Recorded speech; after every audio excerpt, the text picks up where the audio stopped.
नमस्कार मित्रांनो, युवराज अकॅडमी 24 या आपल्या एज्युकेशनल यूट्यूब चॅनलवर मी तुम्हा सर्वांचं स्वागत करतो। तर विद्यार्थी मित्रांनो, आज आरोग्य विभाग भरती 2021 सराव प्रश्नपत्रिका क्रमांक 13 आपण या ठिकाणी पाहणार आहोत। सराव प्रश्नपत्रिका क्रमांक 13 या ठिकाणी आपण पाहणार आहोत। या अगोदरच्या 12 प्रश्नपत्रिका आपल्या झाल्या, ते सर्व प्रश्नपत्रिका सर्वांसाठी फ्री असणार आहेत। सर्व जे काही प्रश्नपत्रिका आहे सर्वांसाठी फ्री असणार आहे।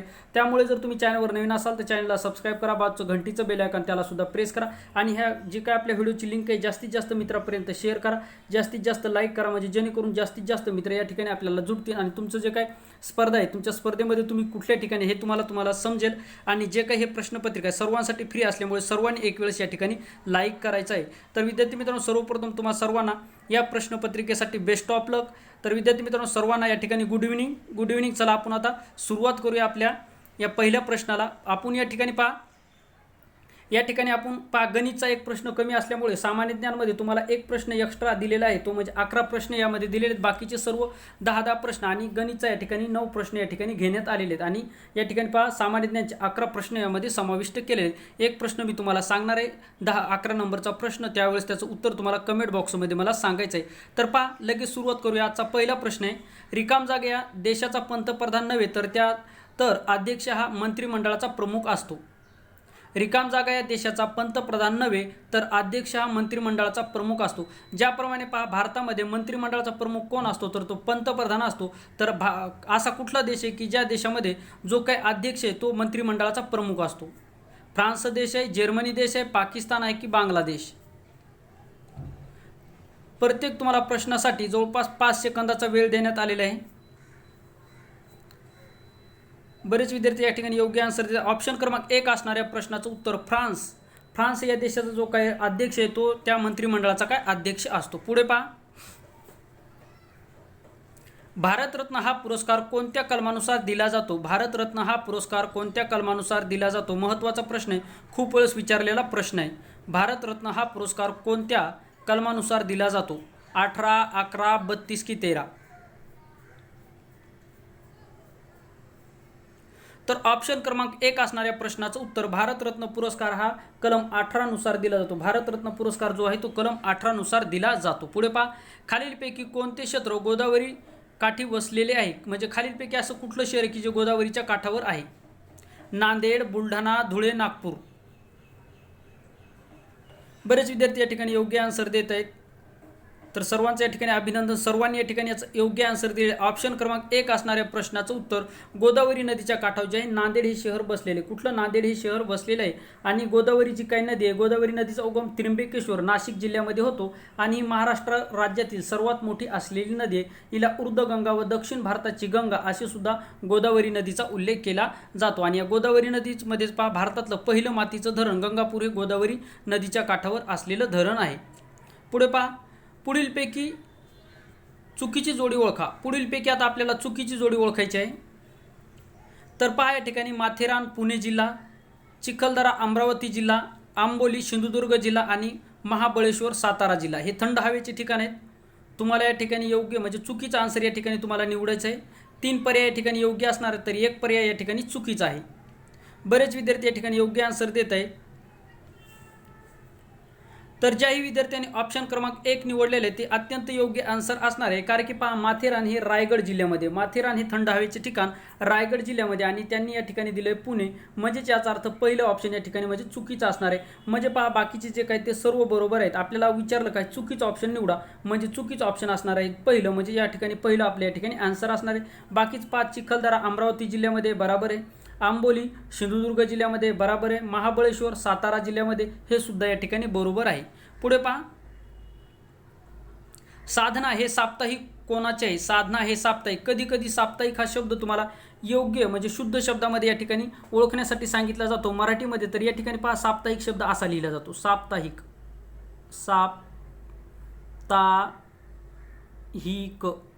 साप्ताहिक हा शब्द अशा स्वरूपामध्ये लिहिला जातो। या ठिकाणी हिची दुसरी वेलांटी तर ही चुकीची आहे, हिची जी काही दुसरी वेलांटी ती चुकीची आहे। तर साप्ताहिक हा शब्द अशा स्वरूपामध्ये लिहिला जातो। या ठिकाणी साप्ताहिक कसा लिहिला जातो? साप्ताहिक शब्द परत एकदा आपण कलर चेंज करून, कारण की तुम्हाला या ठिकाणी योग्य दिसेल तर कलर चेंज करून या ठिकाणी साप्ताहिक असा लिहिला जातो, साप्ताहिक, साप्ताहिक। साप्ताहिक हा शब्द अशा स्वरूपामध्ये लिहिला जातो. या ठिकाणी दुसरी ही चुकीची आहे, लक्षात ठेवा. पुढे पहा आता साधना हे साप्ताहिक कोणाचं आहे? विनोबा भावेचं आहे, साने गुरुजीचं आहे, पंडिता रमाबाई आहे की यापैकी नाही? साधना हे साप्ताहिक कोणाचं आहे?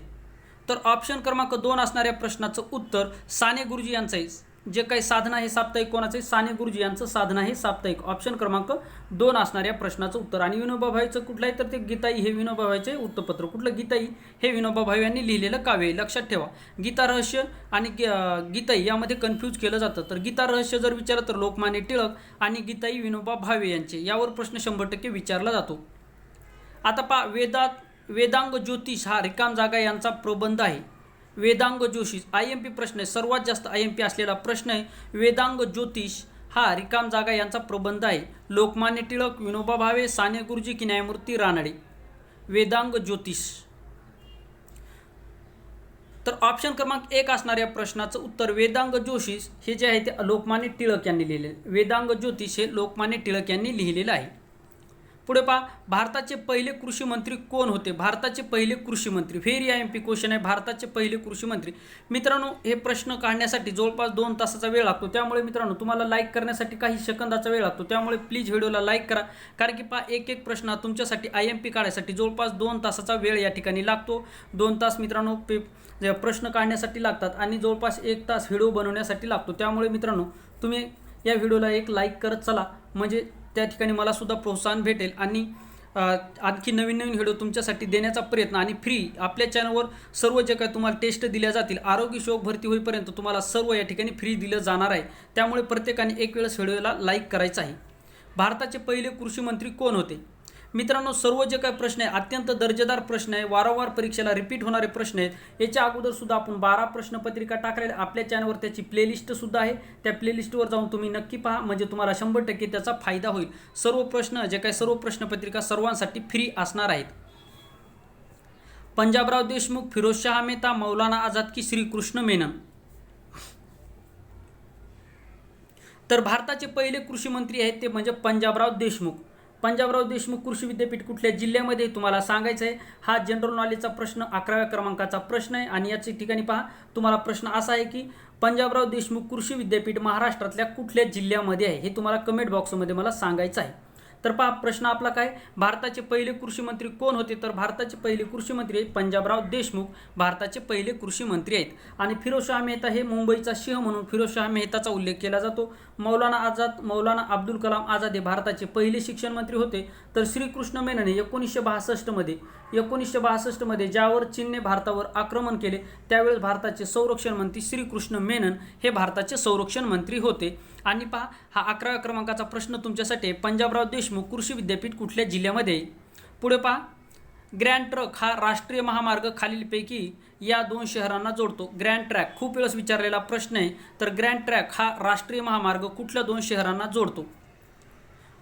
कोलकाता अमृतसर, मुंबई दिल्ली, मुंबई कोलकाता की कोलकाता चेन्नई? ग्रँड ट्रॅक हा राष्ट्रीय महामार्ग कुठल्या 2 शहरांना जोडतो? तर ऑप्शन क्रमांक 1 असणाऱ्या प्रश्नाचं उत्तर कोलकाता ते अमृतसर या 2 शहरांना जोडणारा मार्ग म्हणजे ग्रँड ट्रॅक रोड मार्ग होय. ऑप्शन क्रमांक 1 असणाऱ्या प्रश्नाचं उत्तर. व्हेरी IMP क्वेश्चन आहे. मित्रांनो, सर्व प्रश्न खूप IMP असलेले प्रश्न आहे, त्यामुळे व्हिडिओला एक लाईक करत चला. अयोध्या हे शहर कोणत्या नदीच्या काठी वसलेले आहे? अयोध्या हे शहर कुठल्या नदीच्या काठावर बसलेले शहर आहे? अयोध्या शहर.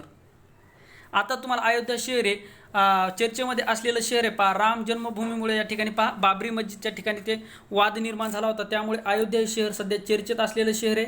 तर ते उत्तर प्रदेश राज्यामध्ये असलेलं शहर आहे. तर अयोध्या हे शहर कोणत्या नदीच्या काठावर बसलेले शहर आहे? घागरा, गंगा, सरस्वती की शरावती?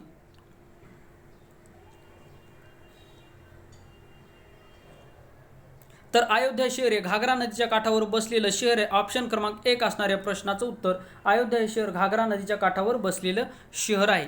पुढे पहा, आपल्या चॅनलवर जे काही जीकेची सुद्धा प्लेलिस्ट आहे, त्यामध्ये 2 ठोकळा लेक्चर आहे. बाकीचे जे काही आरोग्य शोकसाठी जे काही मागच्या प्रश्नपत्रिका आहेत त्यामध्ये सुद्धा तुम्हाला जीकेचे मराठीचे सर्व प्रश्नपत्रिका त्या ठिकाणी अवेलेबल आहे. प्लेलिस्ट 2021 आरोग्य विभाग भरती या नावाची प्लेलिस्ट आहे. त्याच्यानंतर प्लेलिस्ट इंग्लिश ग्रामरची सुद्धा प्लेलिस्ट आहे. त्याच्यानंतर गणित बुद्धिमत्तेची सुद्धा प्लेलिस्ट आहे आणि सामान्य ज्ञानची सुद्धा प्लेलिस्ट आपल्या चॅनलवर आहे. तर ही प्लेलिस्ट पाहायची कशी, तर पहा या व्हिडिओच्या किंवा कुठला व्हिडिओ तुम्ही जर पाहत असाल तर त्या व्हिडिओच्या बाजूला जे काही युवराज अकॅडमी 24 हे जे काय नाव आहे त्याच्या बाजूला जो काही फोटो आहे त्या फोटोवर तुम्हाला टच करायचं. त्या फोटोवर टच केल्याच्या नंतर पहा मित्रांनो, तुमच्या मोबाईलच्या स्क्रीनवर आपले जे काही चॅनल आहे, आपल्या चॅनलचं होम पेज त्या ठिकाणी तुमच्या मोबाईलवर येईल आणि त्याच्यानंतर पहा तुम्हाला प्लेलिस्ट एक 2 नंबरचं ऑप्शन दिसेल प्लेलिस्ट, त्यावर तुम्ही क्लिक केल्याच्या नंतर आपल्या सर्व प्लेलिस्ट तुमच्या मोबाईलच्या डिस्प्लेवर अवेलेबल होतील. पुढे पहा, जिल्हा परिषदेचा प्रशासकीय प्रमुख कोण असतो? जिल्हा परिषदेचा प्रशासकीय प्रमुख कोण असतो? IMP प्रश्न आहे, महत्त्वाचा प्रश्न आहे. जिल्हा परिषदेचा प्रशासकीय प्रमुख कोण असतो? जिल्हाधिकारी असतो, मुख्य कार्यकारी अधिकारी असतो, जिल्हा परिषदेचा अध्यक्ष असतो की जिल्ह्याचे पालकमंत्री? जिल्हा परिषदेचा प्रशासकीय प्रमुख कोण असतो? व्हेरी IMP प्रश्न आहे मित्रांनो. याच्यामधले सर्व प्रश्न आहे मागच्या वेळेस परीक्षेला आलेले, अतिसंभाव्य मागच्या वेळेस आलेलेच नाही तर जे काही प्रश्न वारंवार रिपीट होतात तेच प्रश्न यामध्ये समाविष्ट केलेले आहेत. जिल्हा परिषदेचा प्रशासकीय प्रमुख कोण असतो?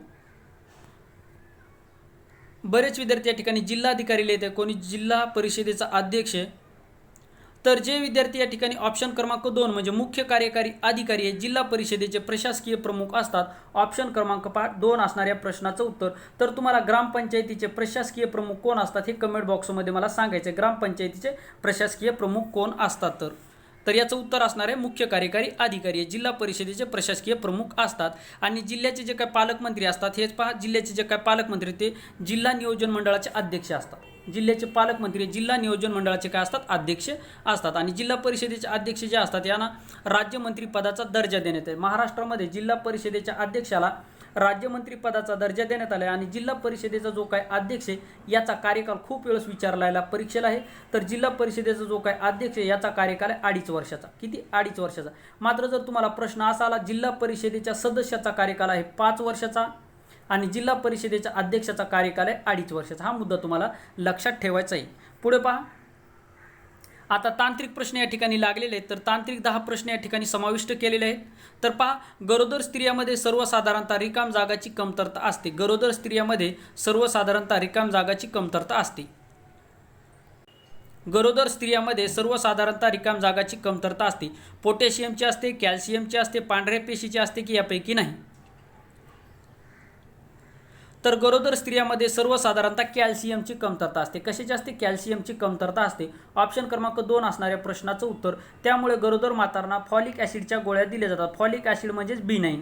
फॉलिक ॲसिड म्हणजेच B9च्या गोळ्या दिल्या जातात. म्हणजे गरोदर मातांना गरोदरपणामध्ये कॅल्शियमची कमतरता असते. ऑप्शन क्रमांक 2 असणाऱ्या प्रश्नाचं उत्तर. पुढे पहा, क्षारयुक्त द्रवणाची घनता मोजण्यासाठी रिकाम जागा वापरतात. व्हेरी IMP प्रश्न आहे. क्षारयुक्त द्रवणाची घनता मोजण्यासाठी रिकाम जागा वापरतात. पायरोमीटर, हायग्रोमीटर, शॅलिनोमीटर की लॅक्टोमीटर? क्षारयुक्त द्रवणाची घनता मोजण्यासाठी काय वापरतात?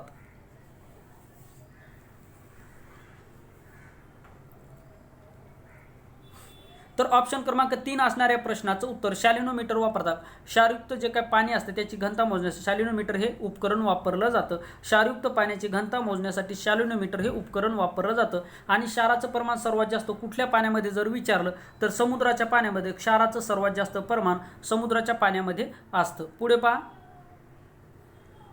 पाऱ्याला रिकाम जागा असे म्हणतात. पाऱ्याला रिकाम जागा असे म्हणतात किंवा पाऱ्याचं दुसरं नाव काय? क्विकसिल्वर, बॅकेलाइट की कानोबा की सिलिका? पाऱ्याचं दुसरं नाव काय आहे? बरेच विद्यार्थी या ठिकाणी योग्य आन्सर देत आहेत.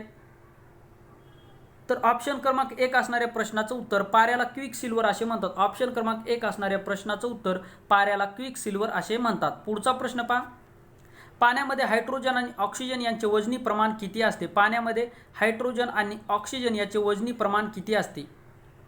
मित्रांनो, तुम्हाला जर फ्री टेस्ट जर पाहायचे असेल तर चॅनलवर नवीन असाल तर तुम्ही चॅनलला सबस्क्राईब करून ठेवा आणि बाजूची काही घंटीचं बेल आयकॉन आहे त्यालासुद्धा हळूच प्रेस करा. म्हणजे ज्यावेळेस मी व्हिडिओ अपलोड करेल त्यावेळेस त्याचं नोटिफिकेशन तुम्हाला लवकरात लवकर मिळणार आहे. आणि व्हिडिओला एक लाईक करत चला. तर पहा, पाण्यामध्ये हायड्रोजन आणि ऑक्सिजन याचे वजनी प्रमाण किती असते? तर ऑप्शन क्रमांक 2 असणाऱ्या प्रश्नाचं उत्तर पाण्यामध्ये हायड्रोजन आणि ऑक्सिजन यांचे प्रमाण आहे पहा 1:8 हे वजनी प्रमाण असणार आहे. किती? 1:8 हे वजनी प्रमाण असणार आहे. पाण्यामध्ये हायड्रोजन आणि ऑक्सिजनचं प्रमाण 1:8 असतं. व्हेरी IMP असलेला प्रश्न आहे. सर्व प्रश्न हे खूप महत्त्वाचे असलेले प्रश्न आहेत मित्रांनो. प्रत्येक प्रश्न हा अत्यंत IMP आहे. आणि पहा जवळपास आपल्या 12 प्रश्नपत्रिका झालेल्या आहेत आणि ऑलरेडी आपल्या ही आता ही 13 क्रमांकाची प्रश्नपत्रिका आहे. म्हणजे आपले 600 प्रश्न झालेले आहेत आणि ही 13व्या क्रमांकाचे 50 म्हणजे तुमचे विद्यार्थी मित्रांनो जवळपास आता 700 म्हणजे जवळपास 650 या ठिकाणी प्रश्न तुमचे झालेले आहेत. आणि याच्या अनुषंगाने मी जवळपास एका प्रश्नाच्या दृष्टिकोनातून 3 ते 4 प्रश्न तुम्हाला परीक्षेच्या दृष्टिकोनातून महत्त्वाचे जे काय असतील त्यावर डिस्कस करतो. म्हणजे जवळपास मित्रांनो तुमचे 1000 ते 1500 प्रश्नाची तयारी आपल्या चॅनलवर आतापर्यंत झालेली. सर्व व्हिडिओ मित्रांनो व्हेरी IMP प्रश्न आहेत. तुम्ही जर पाहून जर गेले तर तुम्हाला 100% या ठिकाणी सक्सेस भेटणार आहे. पुढे पहा. आणि मित्रांनो जर तुमची इंग्लिश जर कच्ची असेल तर आपली इंग्लिशची प्लेलिस्ट 100% पहा. 100% तुम्हाला त्याचा फायदा होईल. पुढे पहा. 1 घन मिलीमीटर रक्तात सुमारे किती पांढऱ्या पेशी असतात? 1 घन मिलीमीटर रक्तात सुमारे किती पांढऱ्या पेशी असतात? मित्रांनो सर्व प्रश्न खूपच आणि खूपच महत्त्वाचे असलेले प्रश्न आहेत. 1 घन मिलीमीटर रक्तामध्ये सुमारे किती पांढऱ्या पेशी असतात? त्यामुळे मित्रांनो व्हिडिओला एक लाईक करत चला म्हणजे जेणेकरून मला सुद्धा प्रोत्साहन भेटून आणखी सुद्धा तुम्हाला फ्रीमध्ये प्रश्न देण्याचा मी या ठिकाणी म्हणजे टेस्ट देण्याचा तुमच्यासाठी प्रयत्न करणार आहे. कारण की पहा तुमच्यापासून जेवढं मला प्रोत्साहन भेटेल जेवढं प्रोत्साहन भेटेल तेवढं मी तुमच्यासाठी फ्री टेस्ट देण्याचा प्रयत्न करणार आहे. कारण की पहा मित्रांनो माझ्यापासून तुम्हाला प्रोत्साहन भेटणार आणि तुमच्यापासून मला प्रोत्साहन भेटणार आहे. त्यामुळे मित्रांनो तुम्ही एक व्हिडिओला एक लाईक करत चला आणि कमेंट करत चला म्हणजे जेणेकरून आणि जर कुठं चुकत असेल किंवा यामध्ये काही जर सुधारणा हवी असेल तर नक्कीच आपला एक सहकारी मित्र म्हणून तुम्ही कमेंट बॉक्समध्ये मला सांगू शकता. 1 घन मिलीमीटर रक्तामध्ये सुमारे किती पांढऱ्या पेशी असतात? पांढऱ्या पेशीला आपल्या शरीराचे सैनिक असे सुद्धा म्हणतात. पांढऱ्या पेशी पहा आपल्या शरीरामध्ये जे काही विषाणू आणि जीवाणू आपल्या शरीरामध्ये शिरतात त्याविरुद्ध लढण्याचं कार्य ह्या पांढऱ्या पेशी करतात. हा मुद्दा तुम्हाला लक्षात ठेवायचा आहे. तर पहा आपल्या शरीरामध्ये पहा जे काय पांढऱ्या पेशी असतात 1 घन मिलीलीटर रक्तामध्ये किती असतात? तर ते 8000 असतात. ऑप्शन क्रमांक या ठिकाणी 2 असणाऱ्या प्रश्नाचं उत्तर. पहा मित्रांनो ज्यावेळेस आपल्या शरीरातल्या पेशी कमी होतात त्यावेळेस पहा मित्रांनो ज्यावेळेस आपल्याला डॉक्टर रक्त चेक करायला सांगतात त्यावेळेस आपल्याला ह्या जे काय आपल्या शरीरामध्ये जे काय पांढऱ्या पेशी आहेत त्या 1 घन मिलीमीटरमध्ये किती 8000 असले पाहिजे. ऑप्शन क्रमांक या ठिकाणी 2 असणाऱ्या प्रश्नाचं उत्तर. पुढचा प्रश्न पहा. जिभेच्या पाठीमागील भागात कोणती चव असते? जिभेच्या पाठीमागील भागात कोणती चव असते? मित्रांनो प्रश्न म्हणजे खूपच महत्त्वाचे असलेले प्रश्न आहे. जिभेच्या पाठीमागील भागात कोणती चव असते? गोड असते, कडू असते, खारट असते की आंबट असते? आपल्या जिभेवर मित्रांनो जवळपास 3000 रुचिकलिका आहेत. म्हणजे 3000 म्हणजे पहा आपली जी काही जीभ आहे आपल्या जिभेवर एकूण 3000 रुचिकलिका म्हणजे जे काही स्वादकलिका आहेत त्या आपल्या जिभेवर 3000 आहेत. कधी कधी विचारला जातो प्रश्न. तर पहा ऑप्शन क्रमांक 2 असणाऱ्या प्रश्नाचं उत्तर. आपल्या जिभेच्या पाठीमागील भागामध्ये आपल्याला कडू चव लागते. पाठीमागील भागामध्ये कडू चव लागते. तर खारट आणि आंबट ही चव आपल्या दोही जे काही जीभ आहे त्या जिभेच्या आपल्या जे काही कडा असतात त्या बाजूला खारट आणि आंबट चव आपल्याला जाणं होते. तर गोड ही जी काही चव आहे मित्रांनो ही आपल्या जिभेच्या जो काही मधला भाग आहे त्या भागामध्ये आपल्याला जो काही पाठीमागा मधला आणि पाठीमागच्या दोहीच्या दरम्यान म्हणजे मधला पण नाही आणि पाठीमागचा नाही दोघांच्या मधल्या भागाच्या दरम्यान ही गोड चव लागते. आता पहा या ठिकाणी आपल्याला कधी कधी दिलं जातं की जी काही तिखट चव आपल्याला कुठं तर ते आपल्या जिभेचा जो काही शेंडा या ठिकाणी तिखट ही चव लागते परंतु तिखट ही चव नसून जाणीव आहे. तिखट ही चव नसून काय जाणीव आहे. हा मुद्दा तुम्हाला या ठिकाणी लक्षात ठेवायचा आहे. तर आपला मूळ प्रश्न होता जिभेच्या पाठीमागील भागात किती चव कोणती चव असते? तर ती जिभेच्या पाठीमागील भागामध्ये कडू चव असते. ऑप्शन क्रमांक 2 असणाऱ्या प्रश्नाचं उत्तर. पुढे पहा. हा लोहाचा सर्वात स्वस्त स्रोत आहे. लोहाचा सर्वात स्वस्त स्रोत कोणता आहे? पहा मित्रांनो आपल्या शरीरामध्ये ज्यावेळेस रक्ताचं प्रमाण कमी होतं त्यावेळेस आपल्याला डॉक्टर जर तुम्ही शाकाहारी जर असाल तर आपल्याला शेंगदाणे आणि गूळ सोबत सकाळी खायला सांगितला जातो. आणि जर आपण मांसाहारी जर असाल तर आपल्याला मांस मटण हे किंवा अंडे आपल्याला खाण्यासाठी सांगितले जातात. किंवा आपल्याला त्या ठिकाणी पहा लोहाचं सर्वात जास्त प्रमाण आपली जी काय पालक आहे पालकच्या पानामध्ये सुद्धा सर्वात जास्त असतं. हा सुद्धा प्रश्न विचारला जातो. पहा रिकाम या ठिकाणी पहा हा लोहाचा सर्वात स्वस्त स्रोत आहे. तर मटण, मासे, शेंगदाणे की गूळ? तर लोहाचा सर्वात स्वस्त स्रोत आहे ऑप्शन क्रमांक 4. गूळ हा लोहाचा सर्वात स्वस्त असलेला स्रोत आहे. ऑप्शन क्रमांक 4 असणाऱ्या प्रश्नाचं उत्तर. पुढचा प्रश्न पहा मित्रांनो. 12 मे हा कोणता दिवस म्हणून साजरा केला जातो? 12 मे हा कोणता दिवस म्हणून साजरा केला जातो? परिचारिका दिन, हिवताप निर्मूलन दिन, लोकसंख्या दिन की डॉक्टर दिन? तर पहा या ठिकाणी जर पाहिलं तुम्ही उत्तर देण्याचा प्रयत्न करा, तोपर्यंत बाकीची अदरवाईज माहिती मी तुम्हाला या ठिकाणी सांगतो. तर पहा 25 एप्रिल हा हिवताप निर्मूलन दिन म्हणून साजरा केला जातो, 25 एप्रिल. त्याच्यानंतर पहा 1 जुलै हा डॉक्टर दिन म्हणून साजरा केला जातो. तर त्याच्यानंतर पहा 1 जुलै हा डॉक्टर दिन आणि कृषी दिन म्हणून साजरा केला जातो. तर या ठिकाणी पहा 11 जुलै हा लोकसंख्या दिन म्हणून साजरा केला जातो. तर आपला राहिला कुठला आता ऑप्शन क्रमांक 1 असणाऱ्या प्रश्नाचं उत्तर म्हणजे 12 मे हा परिचारिका दिन म्हणून साजरा केला जातो. 12 मे हा परिचारिका दिन म्हणून साजरा केला जातो. ऑप्शन क्रमांक 1 असणाऱ्या प्रश्नाचं उत्तर व्हेरी IMP असलेला प्रश्न आहे. पुढे पहा सार्स हा रोग रिकाम जागावर परिणाम करतो. सार्स हा रोग रिकाम जागावर परिणाम करतो. मेंदूवर करतो, श्वासन प्रक्रियेवर करतो, मज्जातंतूवर करतो की यकृतावर करतो. यकृत ही मानवी शरीरातील सर्वात मोठी असलेली ग्रंथी आहे. खूप वेळेस विचारलेला प्रश्न आहे. सार्स हा रोग मित्रांनो ऑप्शन क्रमांक 2 श्वासन प्रक्रियेवर परिणाम करतो. ऑप्शन क्रमांक 2 असणाऱ्या प्रश्नाचं उत्तर. पुढे पहा आता तुम्हाला कोरोना जर विचारलं तर कोरोना सुद्धा आपल्या श्वासन संस्थेवरच परिणाम करतो. कोरोना हा जो काय रोग आहे आपल्या कशावर परिणाम करतो तर श्वासन संस्थेवर परिणाम करतो. म्हणजे फुफ्फुसावर तो काय अटॅक करतो, हल्ला करतो. जागतिक मधुमेह दिन कोणता आहे? जागतिक मधुमेह दिन 14 नोव्हेंबर, 19 नोव्हेंबर, 15 नोव्हेंबर की 14 डिसेंबर. महत्त्वाचा असलेला प्रश्न आहे. मधुमेह कशामुळे होतो तर जगात सर्वात जास्त मधुमेहाचे रुग्ण आपल्या भारत देशामध्ये आढळतात. जे काय आपली पॅनक्रियाज ग्रंथी म्हणजे स्वादुपिंड ग्रंथी यामधून जर इन्सुलिन स्रावणे जर बंद झालं तर आपल्याला मधुमेह आजार होतो. आणि मधुमेह हा अनुवंशिक असलेला आजार आहे, म्हणजे एका पिढीतून दुसऱ्या पिढीमध्ये ट्रान्सफर होणारा आजार आहे. किंवा मधुमेह या आजाराला प्रश्न विचारला जाईल की खालीलपैकी कुठल्या आजाराला आपल्या शरीराचा अंतर्गत मारेकरी असे म्हणतात तर मधुमेह आजाराला आपल्या शरीराचा अंतर्गत मारेकरी असे म्हणतात.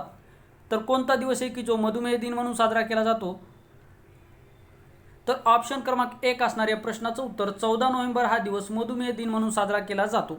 पुढे पहा आता मराठीचे प्रश्न लागलेत. प्रश्न आहेत 10, गुण आहेत 20. बोकड या शब्दाचे स्त्रीलिंगी रूप कोणते? बोकड या शब्दाचे स्त्रीलिंगी रूप तुम्हाला सांगायचे आहे. बोकडी, शेळी की मेंढी? बोकड या शब्दाचे स्त्रीलिंगी रूप सांगा. महत्त्वाचा प्रश्न आहे. सर्व प्रश्न खूप इम्पॉर्टंट असलेले प्रश्न आहेत. तर बोकड मित्रांनो जे काय आपले 13 प्रश्नपत्रिका जे काय आपले आत्तापर्यंत झाले यामधले जे काही प्रश्न आहेत खूप महत्त्वाचे असलेले प्रश्न आहेत. आणि आगामी काळामध्ये जेवढेही परीक्षा होतील मित्रांनो यामधून तुम्हाला 100% प्रश्न बघाव्यास मिळतील. बोकड या शब्दाचे स्त्रीलिंगी रूप कोणते? आपल्या चॅनलवर मित्रांनो सामान्य ज्ञानची सुद्धा प्लेलिस्ट आहे. जवळपास त्याच्यामध्ये 250 ते 300 व्हिडिओ टाकलेले आहेत. त्याच्यामध्ये पहा मित्रांनो गणित बुद्धिमत्तेचे सुद्धा काही व्हिडिओ आहेत. त्याच्यानंतर पहा मित्रांनो आपले सामान्य ज्ञान, गणित बुद्धिमत्ता, इंग्लिशचे सुद्धा काही जर तुम्हाला इंग्लिश 0 येत असेल तर आपले व्हिडिओ 100% पहा. 100% तुम्हाला त्याचा फायदा होईल. अगोदर व्हिडिओ पहा आणि जर व्हिडिओ तुम्हाला समजत असतील, व्हिडिओची जर ती सांगण्याची पद्धत जर तुम्हाला आवडत असेल, महत्त्वाची गोष्ट म्हणजे जर तुम्हाला समजत असेल तर व्हिडिओला एक लाईक करत चला. आणि जर ते व्हिडिओ जर समजत असेल तर तुम्ही चॅनलला सुद्धा सबस्क्राईब करा, अन्यथा करू नका. बोकड या शब्दाचे स्त्रीलिंगी रूप कोणते? बोकड या शब्दाचे तर बोकड या शब्दाचे स्त्रीलिंगी रूप असणार ऑप्शन क्रमांक 3 शेळी. बोकड या शब्दाचे स्त्रीलिंगी रूप असणार ऑप्शन क्रमांक 3 शेळी हे बोकड या शब्दाचे स्त्रीलिंगी रूप आहे. वाचनालय या शब्दाची संधी सोडवा.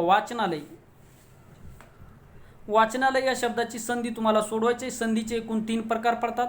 पहिलं म्हणजे पहा मित्रांनो व्यंजन संधी, दुसरी स्वर संधी आणि तिसरी विसर्ग संधी. असे संधीचे एकूण 3 प्रकार आहेत.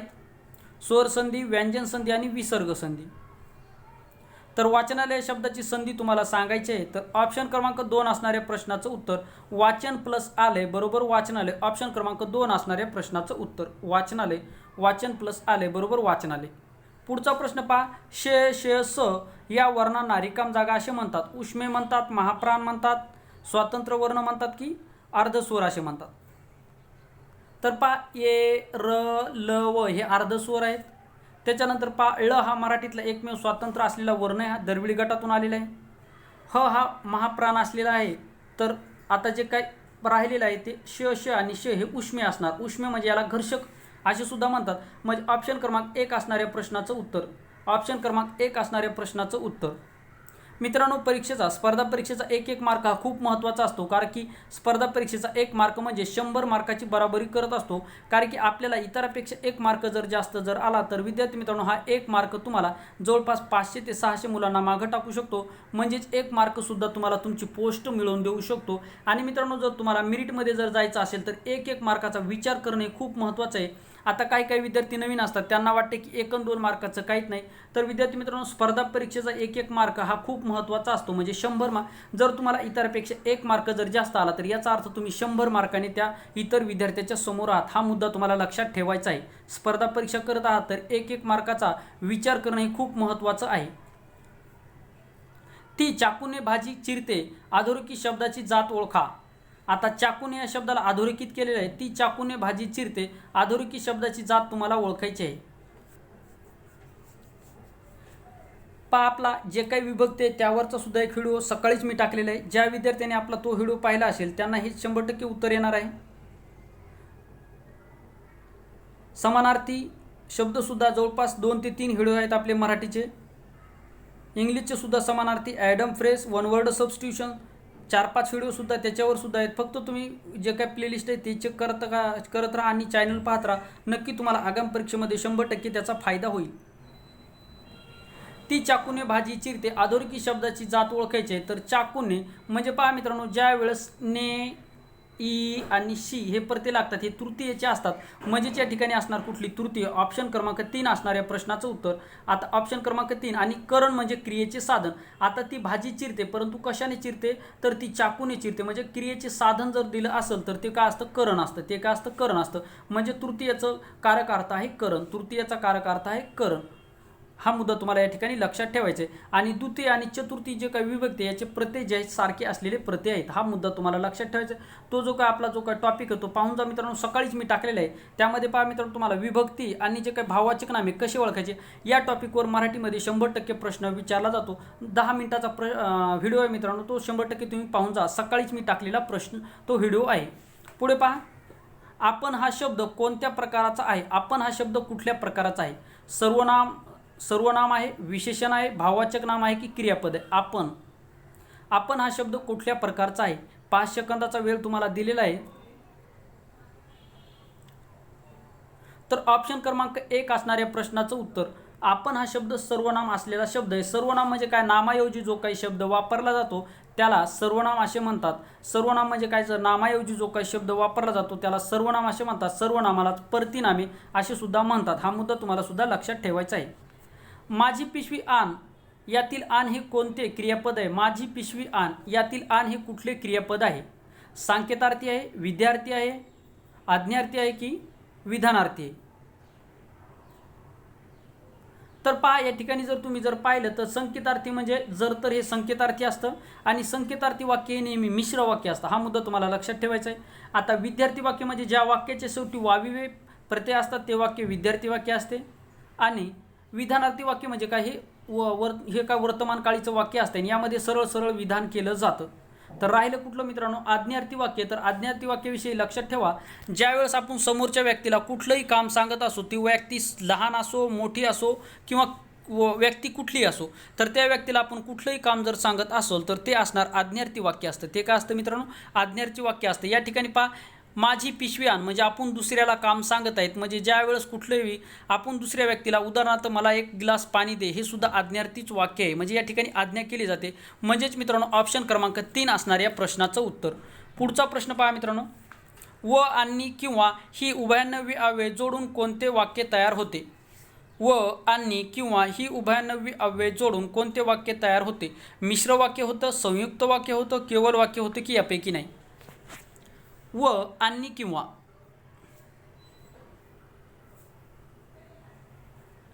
आकाशामध्ये ढग जमले आणि मोर नाचू लागला किंवा आकाशामध्ये ढग जमले आणि पावसाला सुरुवात झाली. कुठलं वाक्य हे, तर हे असणार मिश्र वाक्य. म्हणजे हे कुठलं असणार, संयुक्त वाक्य. हे कुठलं असणार, संयुक्त वाक्य. कारण पहा, आकाशामध्ये ढग जमले हे एक वाक्य असतं. आता संयुक्त वाक्य म्हणजे असते कसं, तर पहा संयुक्त वाक्यामध्ये दोही वाक्य हे स्वतंत्र असतात. दोही वाक्य सुद्धा स्वतंत्र असतात. म्हणजे त्या दोही वाक्याला सुद्धा मित्रांनो या ठिकाणी स्वतःचा अर्थ असतो. उदाहरणार्थ आकाशामध्ये ढग आले, अर्थ निघाला. म्हणजे आकाशामध्ये ढग आले हे सत्य वाक्य आहे. त्याच्यानंतर पावसाला सुरुवात झाली हे सुद्धा एक स्वतंत्र वाक्य आहे. परंतु मिश्र वाक्यामध्ये तसं नसतं. उदाहरणार्थ पहा, जर तुम्ही आला तर मी येईन, जर तुम्ही आला तर मी येईन. आता पहा, जर तुम्ही आला हे वाक्य झालं आणि मी येईन, नुसतं या ठिकाणी एवढंच म्हणलं मी येईन, तर याला कुठल्याही प्रकारचा अर्थ लागत नाही. नेमकं कुठं येणार, काय येणार, याच्यातून म्हणजे कुठल्याही प्रकारचा ताथ्य या ठिकाणी आपल्याला दिसत नाही. त्यामुळे पहा, या ठिकाणी किंवा व आणि हे जे आहे ते संयुक्त वाक्य आहे. ते कुठले संयुक्त वाक्य, यामधून हे उभयनवी अव्यय जे असतात ते संयुक्त वाक्यामध्ये वापरले जातात. हा मुद्दा तुम्हाला लक्षात ठेवायचा आहे. पा व आणि किंवा ही उभयनवी अव्यय जोडून कोणते वाक्य तयार होते, तर हे हे कुठलं संयुक्त वाक्य तयार होते. कुठलं संयुक्त वाक्य तयार होते. आणि मिश्र वाक्य पहा, जर, तर, की हे प्रत्यय जे लागतात, हे जे कंजक्शन म्हणून येतात, तर त्यावेळेस हे मिश्र वाक्य असतं. हा मुद्दा तुम्हाला या ठिकाणी लक्षात ठेवायचा आहे. आणि व आणि जे आणि किंवा जे असतं ते संयुक्त वाक्य. ते कुठलं असतं, संयुक्त वाक्य असतं. आणि केवळ वाक्य म्हणजे या वाक्यामध्ये सरळ विधान केलं जातं, म्हणजे ते केवळ वाक्य असतं. पुढे पाहता, म्हणजे व आणि किंवा हे काय असणार, संयुक्त. म्हणजे ऑप्शन क्रमांक 2 असणाऱ्या प्रश्नाचं उत्तर. ज्या विद्यार्थ्यांनी ऑप्शन क्रमांक 2 निवडलं ते योग्य असणाऱ्या या प्रश्नाचं उत्तर. तूप हा शब्द कोणत्या भाषेतील आहे. तूप जे काय गाई म्हशीचं जे काय दुधापासून जे काय प्रक्रिया करून जे काय तूप बनवलं जातं, हे तूप कुठल्या भाषेतलं आहे. तूप हा शब्द कुठल्या भाषेतला शब्द आहे. अरबी भाषेतला आहे, कानडी भाषेतला आहे, मराठी भाषेतला आहे की गुजराती भाषेतला शब्द आहे तूप.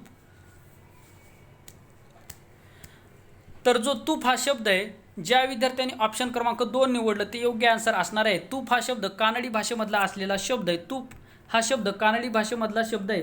कानडी भाषेमधले 5 शब्द 2-3 लक्षात ठेवा. एक म्हणजे अक्का, अण्णा, ताई, रजई आणि त्याच्यानंतर पहा आडकिता. हे जे शब्द तुम्हाला लक्षात ठेवायचे, खूप वेळेस परीक्षेला विचारले जाणारे प्रश्न आहे. कानडी भाषेतले असलेले हे शब्द आहेत. पुढे पहा, शुद्ध शब्द ओळखा. शुद्ध शब्द या ठिकाणी ओळखायचा आहे. वाङ्मय. वाङ्मय हा शब्द शुद्ध कशा स्वरूपाचा लिहिला जाईल. वाङ्मय खूप वेळेस विचारला जातो हा प्रश्न मित्रांनो. वाङ्मय हा शब्द कसा लिहिला जाईल. बरेच विद्यार्थी या ठिकाणी ऑप्शन क्रमांक 1 निवडत आहेत, जे की बिलकुल गलत असलेलं ऑप्शन आहे. शुद्ध शब्द या ठिकाणी ओळखायचा आहे, तर ऑप्शन क्रमांक 4 असणाऱ्या प्रश्नाचं उत्तर. वाङ्मय हा शब्द अशा स्वरूपामध्ये लिहिला जातो. वाङ्मय हा शब्द अशा स्वरूपामध्ये लिहिला जातो. आणि एक आशीर्वाद शब्द लक्षात ठेवा. आशीर्वाद खूप वेळेस विचारला जातो. आशीर्वाद हा शब्द अशा स्वरूपामध्ये लिहिला जातो. हा मुद्दा तुम्हाला या ठिकाणी लक्षात ठेवायचा आहे. तर शारीरिक हा शब्द कसा लिहिला जातो, शुद्ध शब्द, तुम्हाला कमेंट बॉक्समध्ये याचं उत्तर सांगायचं आहे. 75 वर्षांनी साजरा केला जातो त्याला काय म्हणतात. म्हणजे 75 वर्ष, एखाद्या गोष्टीला जर 75 वर्षे पूर्ण जर झाले असतील, तर त्या ठिकाणी कुठला उत्सव साजरा केला जातो. रौप्य महोत्सव, सुवर्ण महोत्सव, हरित महोत्सव की अमृत महोत्सव. रौप्य महोत्सव, सुवर्ण महोत्सव, हिरक महोत्सव आणि अमृत महोत्सव. तर पहा, तुमचं उत्तर तयार करा. तोपर्यंत जी काय एक्स्ट्राची माहिती याविषयी मी देतो. तर पहा, 25 वर्षे पूर्ण झाल्याच्या नंतर रौप्य महोत्सव साजरा केला जातो. 50 वर्षे पूर्ण झाल्याच्या नंतर सुवर्ण महोत्सव साजरा केला जातो. 60 वर्षे पूर्ण झाल्याच्या नंतर हिरक महोत्सव साजरा केला जातो. तर 75 वर्षे पूर्ण झाल्याच्या नंतर अमृत महोत्सव साजरा केला जातो. आणि 100 वर्षे पूर्ण झाल्याच्या नंतर शताब्दी हे वर्ष साजरं केलं जातं. म्हणजे आपल्याला विचारलं काय, 75 वर्षाच्या नंतर कुठला उत्सव साजरा केला जातो, तर तो ऑप्शन क्रमांक 4 अमृत महोत्सव साजरा केला जातो. ऑप्शन क्रमांक 4 असणाऱ्या प्रश्नाचं उत्तर. या टॉपिकवर प्रश्न विचारला जातो. 25 वर्षे रौप्य महोत्सव, 50 वर्षे सुवर्ण महोत्सव, 60 वर्षे हिरक महोत्सव आणि 75 वर्षे अमृत महोत्सव. पुढे पहा, आता इंग्लिश लागलेले 10 प्रश्न आहेत इंग्लिशचे 20 गुणासाठी. तर पहा, चूज द करेक्ट स्पेलिंग. पहिली तुम्हाला स्पेलिंग ओळखायला सांगितलेली.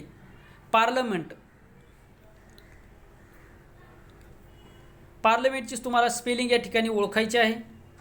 5 सेकंदाचा वेळ तुमच्याकडे दिलेला आहे. बरेच विद्यार्थी या ठिकाणी योग्य आन्सर देत आहेत.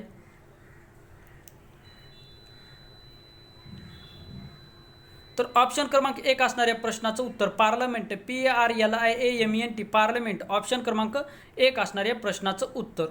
पुढे पहा, animal that feed on gross. Animal that feed on gross म्हणजे जे काय ॲनिमल आहे, जे ॲनिमल आपलं जीवन हे गवतावर जगतात त्यांना काय म्हणतात.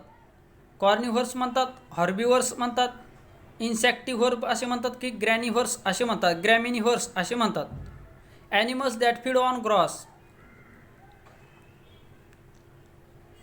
ऑप्शन क्रमांक 2 असणाऱ्या प्रश्नाचं उत्तर हॉर्बिवर असे म्हणतात. ऑप्शन क्रमांक 2 ज्या विद्यार्थ्यांनी या ठिकाणी ऑप्शन क्रमांक 2 निवडले त्या ठिकाणी योग्य आन्सर असतो. तुम्हाला कुठल्या प्रश्नामध्ये डाऊट जर असेल तर तुम्ही कमेंट बॉक्समध्ये तसं मेन्शन नक्की करू शकता. नक्की तुमच्या कमेंट बॉक्सचं युवराज अकॅडमी 24 या चॅनलच्या कमेंट बॉक्समध्ये तुमच्या कमेंटचं स्वागत आहे. Choose the correct antonyms of lavish. Choose the correct antonyms म्हणजे मित्रांनो विरुद्धार्थी शब्द. अँटोनिम्स म्हणजे काय? विरुद्धार्थी शब्द. Choose the correct antonyms of lavish. आता बरेच विद्यार्थी या ठिकाणी विचारतात की ग्रुप डीला इंग्लिश विचारली जाईल का? ग्रुप डीला काही विद्यार्थी म्हणतात की ग्रुप डीला इंग्लिश विचारली जाणार नाही. तर विद्यार्थी मित्रांनो एक गोष्ट लक्षात ठेवा, आरोग्य विभागाचा सर्वात जास्त फोकस हा इंग्लिशवर आहे आणि वास्तविक पाहता जे काही ग्रुप डीचा अभ्यासक्रमामध्ये त्यांनी असा उल्लेख केलेला नाही, परंतु इंग्लिश ही विचारली जाऊ शकते. त्यामुळे आपण 10 क्वेश्चन करत आहोत. जर मित्रांनो आपण इंग्लिश केली नाही आणि यदा कदाचित जर 5 जरी क्वेश्चन जर आले आणि आपण त्या ठिकाणी इंग्लिश नाही जर केली तर आपला त्या ठिकाणी रिझल्ट जाऊ शकतो. 100% जाणार, 100%च रिझल्ट जाऊ शकतो. त्यामुळं आपल्याला कारण की 50च क्वेश्चन येणार आहे, त्यामुळे आपल्याला इंग्लिशचे 10 क्वेश्चनाची तयारी जर केली तर आपल्याला त्या ठिकाणी महागात पडणार नाही. कारण की याच्यानंतर तलाठी भरती येणार आहे. आता जसं की तुम्हाला माहिती आहे 19,000 पदाची जवळपास भरती ही MPSC कडून नोव्हेंबरमध्ये होण्याची शक्यता आहे. हा मुद्दा तुम्हाला लक्षात ठेवायचा. म्हणजे नोव्हेंबरमध्ये किंवा डिसेंबरमध्ये ॲड येतील आणि मार्च एप्रिलमध्ये त्याच्या परीक्षा होतील आणि तलाठीची सुद्धा भरती जानेवारीमध्ये होणार आहे. हा मुद्दा तुम्हाला या ठिकाणी लक्षात ठेवायचा. त्यामुळे इंग्लिश हा विषय असा आहे की तुम्हाला रिझल्ट देऊ शकतो. कुठल्याही स्टेपवर तुम्हाला रिझल्ट देणारा विषय म्हणजे इंग्लिश आहे. कारण की बऱ्याच विद्यार्थ्यांची इंग्लिश ही कमजोर असते आणि आपण जर कंटिन्यू इंग्लिश करत जर राहिलो तर इंग्लिश आपल्याला म्हणजे इंग्लिशचा एक मार्क पहा विद्यार्थी मित्रांनो जवळपास 2-2, 3-3 हजार मुलाला मागं टाकतो. म्हणजे जेवढा विषय अवघड असतो तेवढा आपल्याला मेरिटमध्ये सुद्धा घेऊन जाऊ शकतो. हा मुद्दा तुम्हाला लक्षात ठेवायचा आहे. Choose the correct antonyms of lavish. Lavish म्हणजे होते मित्रांनो उधळ्या, म्हणजे खूप खर्च करणार, त्याला लॅविश असे म्हणतात. तर त्याला आपल्याला विरुद्धार्थी शब्द सांगायचा आहे. लॅविश म्हणजे उधळ्या म्हणजे कंजूस. आपल्याला या ठिकाणी याचा शब्द सांगायचा आहे विरुद्धार्थी शब्द. तर खालीलपैकी कुठल्या शब्दाचा अर्थ कंजूस होतो? कारण की पहा मित्रांनो समानार्थी आणि विरुद्धार्थी जे काही शब्द आहेत ते तुम्हाला पाठच असले पाहिजे. यामध्ये कुठल्याही प्रकारचा स्ट्रिक किंवा कुठल्याही प्रकारचं याला हे नाही. तर ऑप्शन क्रमांक 1 असणाऱ्या प्रश्नाचं उत्तर लॅविश म्हणजे होते उधळ्या, तर फ्रुगल म्हणजे होते कंजूस म्हणजे कमी खर्च करणारा. ऑप्शन क्रमांक 1 असणाऱ्या प्रश्नाचं उत्तर किंवा काटकसर करणारा. पुढे पहा choose the door. Choose the door रिकाम जागा add a question tag. Choose the door. Close the door आहे, सॉरी या ठिकाणी क्लोज द डोअर आहे. Close the door. आता हे कुठलं वाक्य आहे? तर हे आज्ञार्थी वाक्य आहे. Close the door. तुम्हाला पहिलेच काय सांगितलं, मराठी असो किंवा इंग्लिश असो ज्यावेळेस आपण दुसऱ्याला काम सांगतो त्यावेळेस ते आज्ञार्थी वाक्य असतं, म्हणजे इम्पेरेटिव्ह सेंटेन्स असतं. कुठलं असतं? इम्पेरेटिव्ह सेंटेन्स असतं. आणि एक गोष्ट लक्षात ठेवा, ज्यावेळेस इम्पेरेटिव्ह सेंटेन्सचा क्वेश्चन टॅग करायला लागतो त्यावेळेस मित्रांनो इम्पेरेटिव्ह सेंटेन्सचा क्वेश्चन टॅग नेहमी आणि नेहमी विल यू केला जातो. ऑप्शन क्रमांक 3 असणाऱ्या प्रश्नाचं उत्तर. मित्रांनो स्ट्रिकचे व्हिडिओ पाहण्यासाठी आपल्या इंग्लिशची प्लेलिस्ट एक वेळेस तुम्ही 100% चेक करा. तुम्हाला इंग्लिश बिलकुल जरी येत नसेल तर तुम्ही 100% ती प्लेलिस्ट पहा. तुम्हाला 100% मित्रांनो तुम्हाला इंग्लिश जर येत नसेल तर आपली प्लेलिस्ट 100% पहा. 100% तुम्हाला स्कोअर चांगल्या प्रकारे येऊ शकतो, याची 100% गॅरंटी आहे. आता पहा क्लोज द डोअर म्हणजे काय? दरवाजा बंद कर. क्लोज द डोअर दरवाजा बंद कर हे इम्पेरेटिव्ह सेंटेन्स आहे. म्हणजे ऑप्शन क्रमांक 3 असणाऱ्या प्रश्नाचं उत्तर विल यू. ऑप्शन क्रमांक 3 असणाऱ्या प्रश्नाचं उत्तर. आणि क्वेश्चन टॅग करत असताना वाक्य जर होकारार्थी असेल तर क्वेश्चन टॅग हा नकारार्थी केला जातो आणि वाक्य जर नकारार्थी असेल तर क्वेश्चन टॅग हा होकारार्थी केला जातो. क्वेश्चन टॅगवर सुद्धा आपले 2 व्हिडिओ आहेत. क्वेश्चन टॅगवर सुद्धा 2 व्हिडिओ आहेत. आपल्या प्लेलिस्टमध्ये जा आणि इंग्लिशची प्लेलिस्ट ओपन करा. त्यामध्ये सर्व इंग्लिशचे जे काही व्हिडिओ आहेत ते या ठिकाणी टाकले. त्यामध्ये पहा PSI STला मागच्या वेळेस आलेले जे काही प्रश्न आहेत, प्राणी आणि त्यांचे होम आहेत, त्यांचे घर आहेत किंवा त्यांचे जे काही पिल्ले आहेत यांच्यावर सुद्धा आधारित प्रश्न आहेत जे की यावर 100% प्रश्न विचारले जातात. पुढचा प्रश्न पहा. Though I am poor I am honest. Though I am poor I am honest. Identify the clause. सकाळीच क्लोजचा व्हिडिओ टाकलेला आहे. ज्या विद्यार्थ्यांनी क्लोजचा व्हिडिओ पाहिला त्यांना या ठिकाणी क्लोजेसचा ज्या विद्यार्थ्यांनी व्हिडिओ पाहिला त्यांना या ठिकाणी याचा आन्सर येणार आहे. मित्रांनो क्लोजेस हा जो टॉपिक आहे यावर फक्त काही शब्द मोजकेच असे शब्द आहेत की ते तुम्हाला पाठ असले पाहिजे. ते जर शब्द पाठ असतील तर तुम्हाला वाक्याच्या अर्थाची बिलकुल घेणं देणं नाही आणि महत्त्वाचा टॉपिक असणार आणि 100% प्रश्न जे काही यावर प्रश्न विचारले जातात आणि हमखास मार्क देणारा विषय हा हमखास मार्क देणारा हा टॉपिक आहे. क्लोजेस यावेळेस एक वेळेस पाहून जा. सकाळीच्यावर मी व्हिडिओ टाकलेला आहे. तुम्ही जर पाहिलं नसेल तर तो व्हिडिओ पाहून जा. त्याची लिंक मी व्हिडिओच्या डिस्क्रिप्शन बॉक्समध्ये देत आहे किंवा प्लेलिस्टमध्ये सुद्धा सर्व तो व्हिडिओ तुम्हाला बघाव्यास मिळतील. तर ऑप्शन क्रमांक 4 असणाऱ्या प्रश्नाचं उत्तर, ऑप्शन क्रमांक 4 असणाऱ्या प्रश्नाचं उत्तर ॲडव्हर्ब क्लॉज ऑफ कंडिशन.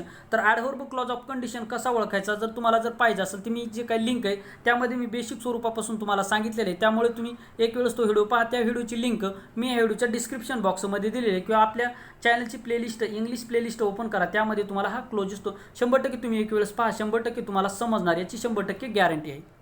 पुढे पहा, बिलियार्ड्स रिकाम जागा and expensive game. Billiards and expensive game. Are येईल, एज येईल, वेअर येईल की हॅव येईल. सब्जेक्ट वर्ब ॲग्रीमेंटवर असलेला हा प्रश्न आहे. बिलियार्ड्स रिकाम जागा अँड एक्सपेन्सिव्ह गेम. तर बिलियार्ड्स हे काय आहे तर तुम्हाला माहीत असेल मित्रांनो, हा एक गेम आहे, हा एक काय गेम आहे किंवा खेळाचं नाव आहे. तर खेळाचे नावे हे नेहमी एका वचनामध्येच असतात. खेळाचे जे काही नावे असतात नेहमी आणि नेहमी एका वचनामध्येच असतात. हा मुद्दा तुम्हाला लक्षात ठेवायचा आहे. बऱ्याच विद्यार्थ्यांना या ठिकाणी वाटत असेल की जे काही यस आहे म्हणजे यस लागला याचा अर्थ हे अनेक वचन आहे, म्हणजे क्रियापदसुद्धा या ठिकाणी आपल्याला अनेक वचन यूज करावं लागेल असं वाटत असेल, परंतु मित्रांनो हे चुकीचं आहे. कारण की बिलियार्ड्स या शब्दामध्ये जो काही यस आहे तो त्याचं अनेक वचन नाही, तर त्याला लागून असलेला तो शब्द आहे. उदाहरणार्थ पहा, कैलाश, KAILAS, कैलास. आता या ठिकाणी जो यस लागला याचा अर्थ हे याचं अनेक वचन झालं का, नाही झालं, कारण की हा शब्द जो आहे, जो काही यस लागलं हा याच्या अंगामध्येच असलेला आहे, किंवा याच्यामध्ये अर्थ पूर्ण करण्यासाठी ज्याचा जो काही सहकारी शब्द आहे, त्यामुळे या ठिकाणी पहा यस जो आहे तो याचा सोबतचाच आहे, किंवा यस शिवाय हे बिलियार्ड्स हा शब्द पूर्ण होतच नाही, त्यामुळे यस लागला याचा अर्थ हे अनेक वचन नाही, आणि नामाला यस लागल्या ते अनेक वचन नसतं. हा मुद्दा तुम्हाला लक्षात ठेवायचा आहे. आता बिलियार्ड्स रिकाम जागा, तर ऑप्शन क्रमांक या ठिकाणी 2 असणाऱ्या प्रश्नाचं उत्तर. म्हणजे पहा या ठिकाणी याच्यावरून असं सुद्धा लॉजिक लावू शकता. या ठिकाणी आर हे सुद्धा अनेक वचनामध्ये, वेअर हे सुद्धा अनेक वचनामध्ये, आणि हॅव हे सुद्धा अनेक वचनामध्ये, म्हणजे तिन्ही सुद्धा जर अनेक वचनामध्ये जर असतील आणि एक वचनामध्ये जर असेल तर सहसा आपण तेच उत्तर लिहायचं असतं. जर काही समजत जर नसेल तर अशा प्रकारे सुद्धा लॉजिक लावून तुम्ही इंग्लिशमध्ये मार्क आणू शकता. Billiards is and expensive game. म्हणजे बिलियार्ड्स हा एक्सपेन्सिव्ह म्हणजे काय, महागडा गेम आहे. कसा आहे, महागडा गेम आहे. ऑप्शन क्रमांक 2 असणाऱ्या प्रश्नाचं उत्तर. पुढचा प्रश्न पहा, पुणे इज 2500 किलोमीटर्स अवे रिकाम जागा मुंबई. आता फिक्स प्रेपोजिशनवरला असलेला हा टॉपिक आहे, याच्यावर सुद्धा आपल्या चॅनलवर व्हिडिओ आहेत, महत्त्वाचे व्हिडिओ, ते जर तुम्ही जर पाहिले तर तुमचा प्रेपोजिशनचा प्रश्न जाणार नाही. पुणे इज पहा 250 किलोमीटर्स अवे रिकाम जागा मुंबई. तर अवे फ्रॉम म्हणजे अवेचा शब्द जर दिसला तर तुम्हाला वाक्यसुद्धा वाचायची आवश्यकता नाही. तुम्हाला कधी जर वाक्यामध्ये जर अवे दिसत असेल आणि त्याच्यानंतर जर रिकाम जागा जर असेल तर डोळे झाकून तुम्हाला त्या ठिकाणी फ्रॉम मारायचा आहे. वाक्याच्या अर्थाहून किंवा वाक्यसुद्धा वाचण्याची तुम्हाला या ठिकाणी आवश्यकता नाही. अवे फ्रॉम ऑप्शन क्रमांक 4 असणाऱ्या प्रश्नाचं उत्तर. Choose the adjective of ma'am number from following. आता या ठिकाणी ॲडजेक्टिव्ह, आता विशेषणाचे सुद्धा वेगवेगळे, ॲडजेक्टिव्ह म्हणजे काय होते, विशेषणाचे सुद्धा वेगवेगळे प्रकार पडतात.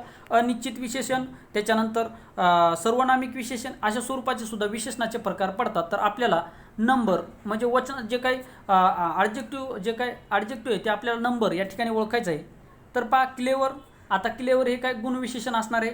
मच हे काय अनिश्चित असणार आहे. तर या ठिकाणी पहा 5 जे असणार आहे ते काय नंबर असणार आहे. नंबर म्हणजेच अंक, म्हणजे या ठिकाणी तुम्हाला ओळखण्यास मदत होईल. म्हणजे 5 हा असलेला अंक आहे, म्हणजे 5 हे असणार या ठिकाणी ॲडजेक्टिव्ह ऑफ नंबर. ऑप्शन क्रमांक 3 असणार या प्रश्नाचं उत्तर. पुढचा प्रश्न पहा, ताजमहाल इज रिकाम जागा उषा किरण. ताजमहाल इज रिकाम जागा द्यान उषा किरण. आता जे काय द्यानचं वाक्य असतं ते कुठलं असतं हे तुम्हाला मी ज्यावेळेस डिग्री सांगितल्या, ज्यावेळेस पहा मित्रांनो मी तुम्हाला डिग्री शिकवली त्यावेळेस तुम्हाला सांगितलेलं आहे. जे काय स्ट्रिक आहे जर ते तुमच्या स्ट्रिक जर लक्षात जर राहिले ना तुम्हाला प्रश्नसुद्धा वाचायची आवश्यकता भासत नाही, ही 100% गॅरंटी आहे. कारण की पहा जे काही इंग्लिशचं जे काही ग्रामर आहे ना पूर्ण रूलवर चालते, त्यामुळे तुम्हाला काही स्ट्रिक असतात, त्या स्ट्रिक जर तुमच्या लक्षात असतील तर त्या ठिकाणी तुम्हाला वाक्यसुद्धा वाचायची आवश्यकता नाही. पहा कधीसुद्धा एक गोष्ट लक्षात ठेवा मित्रांनो, ज्यावेळेस ध्यान दिलं जातं आणि ध्यानच्या अगोदर जर रिकामी जागा जर असेल तर ER प्रत्यय लागलेला प्रत्यय तुम्हाला ठिकाणी शब्द निवडायचा असतो. ER ज्याला ER प्रत्यय असतो ते तुम्हाला शब्द निवडायचा असतो. तर पहा बाकीचे सुद्धा तुम्हाला वाचायची सुद्धा आवश्यकता नाही, फक्त तुम्हाला ध्यान पाहायचं आणि ER प्रत्यय पाहायचा हे तुम्हाला माहीत असलं पाहिजे. ध्यानच्या अगोदर रिकाम जागा असेल तर तुम्हाला ER असलेला प्रत्यय तुम्हाला या ठिकाणी निवडायचा आहे. ER असलेला प्रत्यय फक्त ऑप्शन क्रमांक 3 मध्ये म्हणजे ऑप्शन क्रमांक 3 असणाऱ्या प्रश्नाचं उत्तर. वाक्यसुद्धा वाचायची आवश्यकता भासत नाही, हा मुद्दा तुम्हाला या ठिकाणी इंग्लिशचा लक्षात ठेवायचा आहे. इंग्लिशचे ग्रामरचे व्हिडिओ तुम्ही पहा, जर तुम्हाला जर इंग्लिश जमत नसेल तर हा मुद्दा तुम्हाला लक्षात ठेवायचा आहे. आता पहा which of the address is correct, which of the address is correct, your, yours, you else आणि युअर्स. तर हा जळगाव तलाठी भरतीला विचारलेला प्रश्न आहे.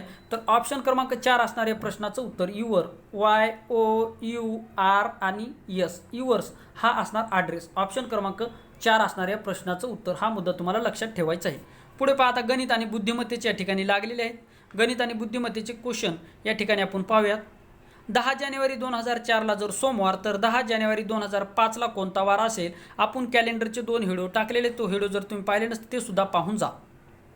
10 जानेवारी 2004ला जर सोमवार तर 10 जानेवारी 2005ला कुठला वार असेल. तुम्हाला या ठिकाणी काहीच करायची आवश्यकता नाही, फक्त तुम्हाला माहीत असलं पाहिजे. लीप वर्ष कसं ओळखायचे मी तुम्हाला सांगितलेले. ज्या वर्षाला 4ने भाग जातो ते लीप वर्ष असतं आणि ज्यावेळेस लीप वर्ष वाक्यामध्ये दिलेलं असतं आणि तारीखसुद्धा सारखीच असते आणि महिनासुद्धा सारखा असतो, त्यावेळेस जो काय वार आहे तो फक्त 2 दिवसांनी समोर जातो. लीप वर्षामध्ये किती 2 दिवसांनी समोर जातो. म्हणजे सोमवारच्या समोर आपल्याला 2 दिवस जाते, सोमवार, मंगळवार आणि बुधवार. बुधवार ऑप्शन क्रमांक 1 असणारे प्रश्नाचं उत्तर. जास्तीत जास्त 5 ते 10 मध्ये हे या कॅलेंडरवरची गणितं सोडविले जातात. तर ते कसे सोडविले जातात तर तुम्ही आपली जे काही व्हिडिओ मागचे जे काही कॅलेंडरचे व्हिडिओ त्याची प्लेलिस्ट तुम्ही पहा, गणित आणि बुद्धिमत्तेची, त्यामध्ये कॅलेंडरचे व्हिडिओ पहा, म्हणजे तुम्हाला समजण्यास मदत होणार आहे. लीप वर्ष असेल तर 2 दिवस समोर जायचं, म्हणजे तारीख आणि महिना मात्र एक असला पाहिजे. पुढे पहा, सीता उत्तरेला 4 किलोमीटर चालत गेली व नंतर उजवीकडे वळून पुन्हा 3 किलोमीटर चालत गेली तर मूळच्या ठिकाणापासून ती किती किलोमीटर अंतरावर असेल. पहा, सीता आहे ती उत्तरेला 4 किलोमीटर चालत गेली. तर पहा, हा दिशेवरचं सुद्धा आपले 2 व्हिडिओ आहेत. प्रत्येक टॉपिकवर मी व्हिडिओ बनवलेला आहे मित्रांनो, प्रत्येक टॉपिकवर मी व्हिडिओ बनवलेला आहे. परीक्षेच्या दृष्टिकोनातून जेही टॉपिक महत्त्वाचे आहेत त्या टॉपिकवर मी व्हिडिओ बनवलेला आहे आणि अजूनसुद्धा मी महत्त्वाच्या टॉपिकवर व्हिडिओ बनवणं माझं हे कार्य अजूनसुद्धा चालूच आहे, जेणेकरून तुम्हाला आगामी परीक्षेमध्ये फायदा होईल, तुमचं स्वप्न साकार होईल, तुमच्या आईवडिलाचं स्वप्न साकार होईल आणि तुमच्या मनातल्या इच्छा पूर्ण होतील. या दृष्टिकोनातून युवराज अकॅडमी 24 या चॅनलच्या माध्यमातून मला जेवढं सहकार्य तुमच्यासाठी करता येईल तेवढं सहकार्य या युवराज अकॅडमी 24 या यूट्यूब चॅनलच्या माध्यमातून मी तुमच्यापर्यंत पोहोचवण्याचा प्रयत्न या चॅनलच्या माध्यमातून करत आहे. आणि तुमच्यासारखे चांगले विद्यार्थी आणि विद्यार्थिनी या ठिकाणी मला भेटले आहेत, त्याबद्दल मी काय या ठिकाणी तुमचं अभिनंदन करतो. कारण की पहा, या ठिकाणी एवढे चांगले मित्र आणि मैत्रिणी या चॅनलच्या माध्यमातून या ठिकाणी मला मिळाले. आणि सर्वप्रथम मित्रांनो, तुम्ही जर काही सपोर्ट करत आहात त्याबद्दल मी तुमच्या मनापासून आभार मानतो. मी सदैव तुमचा ऋणी राहील. तर असा सपोर्ट तुम्ही आपल्या चॅनलला करत राहा. मी नक्की तुम्हाला चांगले लेसन किंवा चांगले पाठ किंवा चांगल्या भाषेमध्ये, म्हणजे जो काही टॉपिक तुमच्यासाठी टफ आहे तो टॉपिक चांगल्या म्हणजे किंवा सोप्या भाषेमध्ये समजवण्याचा प्रयत्न करेल. कारण की मी सुद्धा एका खेडेगावातून आहे, त्यामुळे खेडेगावाच्या विद्यार्थ्याचे कंडिशन, त्यांच्या आईवडिलाची परिस्थिती या गोष्टीची सुद्धा मला जाणीव चांगल्या प्रकारे. त्यामुळे विद्यार्थी मित्रांनो, मी सर्व तुम्हाला टेस्ट या ठिकाणी फ्री देण्याचा प्रयत्न या चॅनलच्या माध्यमातून करत आहे. म्हणजे मी तुम्हाला जे काही सहकार्य करते किंवा तुमच्यासाठी जे काही मी सिरीज राबवलेले या सिरीजसाठी मित्रांनो तुम्ही सुद्धा मला सहकार्य करा. ह्या आपल्या व्हिडिओला जास्तीत जास्त लाईक करत चला, जास्तीत जास्त मित्रापर्यंत शेअर करत चला, जेणेकरून मला सुद्धा म्हणजे एक प्रोत्साहन भेटेल आणि तुमच्यासाठी अजूनसुद्धा चांगलं कार्य करण्यासाठी मी उत्साहित राहील. पहा, सीता उत्तरेला 4 किलोमीटर चालत गेली व नंतर उजवीकडे वळून पुन्हा 3 किलोमीटर चालत गेली तर मूळच्या ठिकाणापासून ती किती अंतरावर असेल. तर पहा, आता या ठिकाणी हे गणित सोडवायचं कसं. तर पहा मित्रांनो, या ठिकाणी तुम्हाला सांगितलेलं आहे, जो काय आपला उजवा हात, आता तुम्ही कुठल्याही दिशेला बसा, तुमचा उजव्या हाताची दिशा नेहमी पूर्व दिशा तुम्हाला मानायची. मग उजव्या हाताची दिशा जर पूर्व असेल आणि आपल्या तोंडाच्या समोरची म्हणजे आपण ज्या दिशेला पाहत आहोत, म्हणजे आपण जर आपल्या नाकाची दिशा जी असते ती उत्तर दिशा असते. ती कुठली उत्तर दिशा असते. म्हणजे पहा, आता 2 दिशा सापडल्या म्हणजे तुम्हाला आपोआप बाकीच्या दिशा सापडणार. पूर्वच्या विरुद्ध असणार पश्चिम, उत्तरच्या विरुद्ध असणार दक्षिण. ठीक आहे, हे या ठिकाणी असं तुम्ही लक्षात ठेवू शकता. मित्रांनो, खूप आपल्याकडे स्ट्रिक आहे, स्ट्रिकचे खूप व्हिडिओ मी तुम्हाला बनवलेले आहेत. फक्त तुम्हाला ते सर्व व्हिडिओ पाहणं महत्त्वाचं आहे. मित्रांनो, जर तुम्ही सर्व व्हिडिओ जर पाहिले तर आगामी परीक्षेमध्ये तुम्हाला मित्रांनो 100% यशाच्या तुम्ही जवळ जाल. हा मुद्दा या ठिकाणी तुम्हाला लक्षात ठेवायचा आहे. पुढे पहा, कारण की मी सुद्धा एक ग्रामीण भागातून आहे. ग्रामीण भागातल्या विद्यार्थ्याच्या अडचणी, विद्यार्थिनीच्या अडचणी याची सुद्धा मला जाणीव आहे. त्या दृष्टिकोनातून मी तुम्हाला जास्तीत जास्त ग्रामीण भागातून समजून सांगणे, म्हणजे जी काही ग्रामीण भाषा आपली जी काही भाषा आहे ती भाषेतून तुम्हाला जास्तीत जास्त समजवण्याचा या ठिकाणी प्रयत्न करत आहे. तर पहा, आता तुमचा वेळ या ठिकाणी जास्त घेणार आहे त्याबद्दल सॉरी. तर पहा मित्रांनो, या ठिकाणी आता पहा, सीता उत्तरेला गेली याचा अर्थ तुमचं नाक कुठे आहे. आता तुम्ही ज्या दिशेला बसले असता त्या ठिकाणी तुमचं नाक जिकडे त्या दिशेने रेसवरती मारा. तुम्ही कुठल्या दिशेने बसा त्याचं काही घेणं देणं, वास्तविकची दिशाचे नाही. पहा, गणित सोडवित असताना एक गोष्ट लक्षात ठेवा, वास्तविकतेची काय दिशा आहे त्याचा विचार नाही करायचा. त्याचा विचार जर केला तर तुम्ही या ठिकाणी चुकणार आहात. हा मुद्दा लक्षात ठेवा. आपल्या उजव्या हाताची दिशा, मग कुठल्या दिशेला तुम्ही बसा. उत्तरेला जर तुमचं तोंड असेल तर तुमची उजव्या दिशेची ती पूर्व दिशा असणार. त्याच्यानंतर तुमच्या नाकाची दिशा ही उत्तर दिशा असणार. हा मुद्दा तुम्हाला लक्षात ठेवायचा आहे. म्हणजे वास्तव दिशा आणि आपल्या ह्या जे गणित सोडित असताना दिशा ह्या तुम्हाला लक्षात ठेवायच्या आहेत. वास्तव दिशा तुम्हाला त्या ठिकाणी लक्षात ठेवायच्या नाहीत, परंतु जे काय आपल्या उजव्या हाताची जी काय दिशा असेल. आता उदाहरणार्थ मित्रांनो, तुम्ही जर वास्तव आहे की म्हणजे आपली जी काय खरी दिशा जी काय पश्चिम आहे, पश्चिम दिशेला जर तुमचं तोंड जर असेल तर तुमच्या उजव्या हाताची दिशा कुठली असणार? उत्तर दिशा असते. ती वास्तवाची असणार. म्हणजे जी काय रिअल दिशा ती उत्तर असणार. परंतु तुम्ही गणित सोडीत असताना तुमच्या हाताची जी काय उजव्या हाताची दिशा नेहमी पूर्व दिशा मानायची. ती वास्तव कुठलीही दिशा असो. हा मुद्दा लक्षात ठेवा. तर तुमचं गणित येऊ शकतं, नाहीतर तुमचं गणित या ठिकाणी चुकू शकतं. तर पहा, आता सीता उत्तरेला 4 किलोमीटर गेली म्हणजे उत्तरेला गेली 4 किलोमीटर. ठीक आहे. पुढे पहा, उत्तरेला चालत गेली व नंतर पहा उजवीकडे वळून म्हणजे ती जर या ठिकाणी अशी जात असेल तर तिचा उजवा हात कोणीकडे असणार? या दिशेला असणार. म्हणजे उजवीकडे गेली 3 किलोमीटर. उजवीकडे गेली 3 किलोमीटर. पहा, उजवीकडे वळून पुन्हा ती 3 किलोमीटर. आता हे 3 आहे, या ठिकाणी दिसत नसेल तुम्हाला. पहा, परत एकदा सांगतो. आता या ठिकाणी तो दुसरी डायग्राम काढतो. हे 3 आहे, हे म्हणजे आपल्या या ठिकाणी डायग्राममध्ये गेलं होतं त्यामुळे तुम्हाला दिसणार नाही. थोडं बाजूला काढतो. पहा, सीता उत्तरेला गेली 4 किलोमीटर. नंतर पहा, उजवीकडे वळून 3 किलोमीटर गेली. म्हणजे उजवीकडे वळून परत 3 किलोमीटर गेली. आता ह्या दिशा अंदाजे काढायच्यात असतात. जे काही विद्यार्थी नवीन असते त्यांना वाटेल की आपल्याला स्केलसुद्धा पाहिजे. ह्या दिशा अंदाजे काढायच्यात. 3 किलोमीटर गेली तर आपल्याला काय कसं विचारलं? या हे अंतर आपल्याला या ठिकाणी विचारलेलं आहे. हे अंतर आपल्याला या ठिकाणी काढायचं आहे. जर ती एक गोष्ट लक्षात ठेवा, ज्यावेळेस असं स्वरूपाचं येतं त्यावेळेस तुम्हाला सरळ या दोहीचे वर्ग करून त्याची बेरीज करायची. म्हणजे पहा, 4चा वर्ग झाला 16 आणि 3चा वर्ग झाला 9. म्हणजे याची जर बेरीज केली तर ती येते 25. 25 कितीचा वर्ग आहे? 5चा वर्ग आहे. म्हणजे या ठिकाणी उत्तर असणार 5. ऑप्शन क्रमांक 4 असणार या प्रश्नाचं उत्तर. म्हणजे पहा, या ठिकाणी तुम्ही 10वीला शिकले असतात, काटकोन त्रिकोणामध्ये कर्णाचा वर्ग उरलेल्या 2 बाजूच्या वर्गाच्या बेरजे इतका असतो. आता एवढं तुम्हाला लक्षात राहायची गरज नाही किंवा एवढं तुम्हाला लक्षात ठेवायची गरज नाही. पहा, म्हणजे हे जे काही गणित आहेत ना दिशावरचे, ते काटकोन त्रिकोणामध्ये सोडले जातात. ते म्हणजे पहा, काटकोन त्रिकोणामध्ये कर्णाचा वर्ग हा उरलेल्या 2 बाजूच्या वर्गाच्या बेरजे इतका असतो. एवढं तुम्हाला लक्षात ठेवायची आवश्यकताच नाही, काहीच आवश्यकता नाही. मी जेवढं सांगितलं तेवढं लक्षात ठेवा. उत्तर दिशेला जात असेल तर उत्तर दिशा, उजवीकडे वळती ही उजवी दिशा. आणि त्याच्यानंतर पहा, हे झालं 4 किलोमीटर, हे झालं 3 किलोमीटर. 4 आणि 3चा वर्ग जर केला तर 4चा वर्ग झाला 16, 3चा वर्ग झाला 9, दोहीची बेरीज झाली 25, 25 5चा वर्ग आहे. म्हणजे ऑप्शन क्रमांक 4 असणारे प्रश्नाचं उत्तर. अशा स्वरूपामध्ये तुम्ही जास्तीत जास्त 5 ते 10 सेकंदामध्ये गणित सोडू शकता. पुढे पहा, सीता एका रांगेत समोरून 7वी व मागून 8वी आहे, तर त्या रांगेत एकूण विद्यार्थी किती? पहा, गीता आहे, गीता नावाची मुलगी आहे, ती समोरून. आता समोरची दिशा ही समोरून झाली. पहा, गीता नावाची मुलगी आहे, समोरून कितवी आहे? 7वी आहे. समोरून 7वी आहे, याचा अर्थ तिच्या अगोदर 6 मुली असतात. ही झाली सीता, ही झाली गीता. ह्या सीता आणि गीता, तर गीता, कारण की ही झाली गीता. गीताच्या अगोदर का? गीता समोरून कितवी आहे? 7वी आहे.